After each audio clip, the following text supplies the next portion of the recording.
recording for Katie Chats in downtown Toronto with filmmaker Joel Goldberg. How does it feel to have your film going to theaters shortly? It's amazing. This film has sort of taken on a life of its own. It started out as a television documentary. We extended it to feature film length.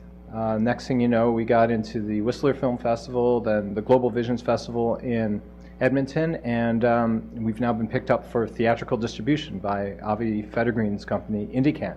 So we're ecstatic. Myself and my co-producer, Bernie Finkelstein, we're ecstatic, and we're looking forward to the screenings starting May 24th at the Carlton Theatre. And what initially started the making of this film, Bruce Cockburn Pacing the Cage? That's a good question. I had pitched this to Bernie Finkelstein, who is my co-producer, but also Bruce's longtime manager, back in 2008. And he said then, Bruce might be interested now. He's never been interested in doing something like this before, but he's in his 60s now. He's starting a new page in his life. He just had a baby. So maybe it's time for him to sort of reflect back on the past 30, 40 years. So luckily for us, Bruce was ready, and we followed him around on his Slice of Life tour in 2008, and then we ran out of money and nobody wanted it. Until Avi came along? Well, there wasn't Avi. Avi actually is our hero for theatrical distribution, but it went through many incarnations, and we ran out of money, and then we got money, but the hero, the savior, was Moses Znaimer, who had just bought Zoomer Media, and he had one of his properties was a television channel called Vision TV. And Moses said, if you can gear it a little more towards Bruce's spirituality, well, we might have a deal here. And we did, and we worked with a wonderful supervising producer named Joan Jenkinson, and we cut it down to television length, and there you go. All of a sudden, we had our movie. Wasn't a full-length feature, which we wanted it to be, but then it was a television feature. Then Bernie and I had all this wonderful footage on the ground, and we wanted to do something with it. So we pieced together a long feature-length version of it, and we started hitting the festival circuits. We got the 2 hits. We met Avi, and the rest is history. Now, Avi has already gotten us screenings in Vancouver, in Saskatchewan, and Alberta. And this is the first screenings in Toronto, so we're very excited, and we're really happy to be working with Avi. And when you first met Bruce Cockburn and started working with him, what did you find most interesting, or maybe something that you didn't know about him beforehand? That's a really good question. And the weird thing is I've known Bruce sort of peripherally through the business for many years. I've been at the same parties as he's been to. I worked at City TV and Much Music, so I would occasionally see him in the hallway at passing glance, but never really got to know him that well. And the thing about him most that surprised me was his sense of humor. You always think of Bruce as this sort of intense, brooding guy. He's an environmentalist, he's an activist, and that's a big part of his life and his persona, but he's got a great sense of humor, and he likes to talk. He likes to have a couple glasses of wine on the tour bus and just talk. He loves to talk about old-time rock and roll and tell jokes. He's a regular guy, and that's what surprised me. I thought there'd be a lot more intensity and broodiness. And you do explore the element of his religion in his music, Christianity. What makes his music, even though it still has a religious undertone to it, what still makes it so broad in terms of audience appeal? Another good question. The thing about Bruce is that you can't pin him down as to being one style or one sort of lyrical theme. Every album is different.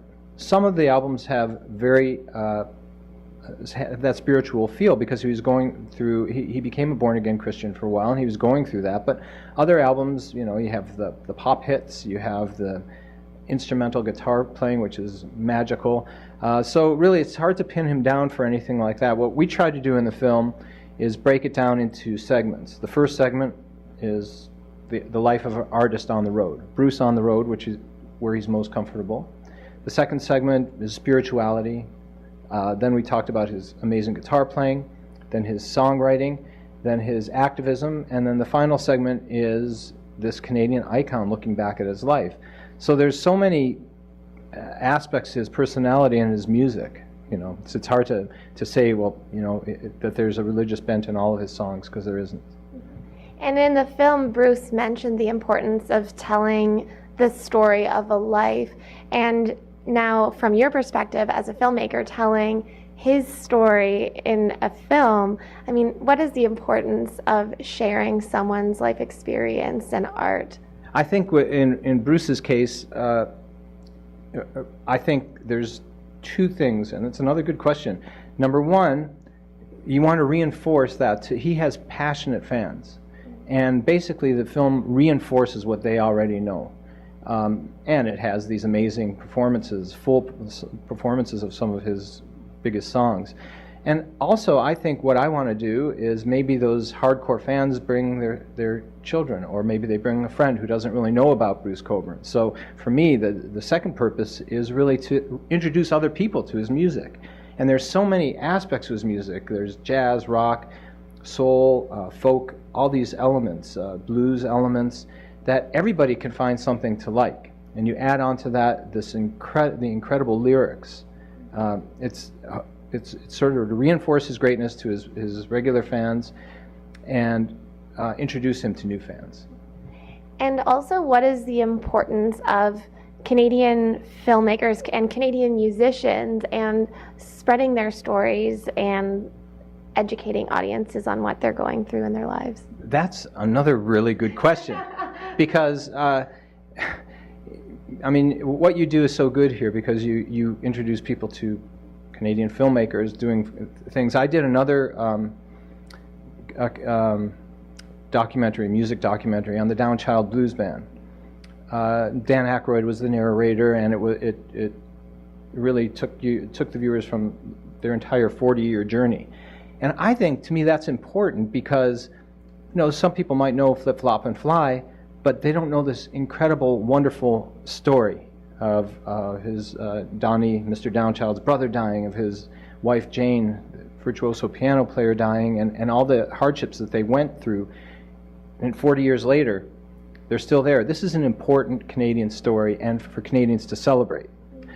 And I think, you know, that stands as the celebration. In Bruce's case, I think that he's going to be playing. He's very healthy. Just had a baby, a little baby girl, who's beautiful. He's going to be playing till he's 100. So I don't think this is the end of the story for Bruce. I think that the true Bruce Cockburn documentary is still to be made. And getting back to your question, it's so important for Canadians to know, to be proud of, and to celebrate these musical icons. I'm developing something with David Clayton Thomas now, and David Clayton Thomas should be a household name in Canada. He isn't, but he should. What advice would you give to aspiring filmmakers? Don't let anybody tell you no if you're passionate about it.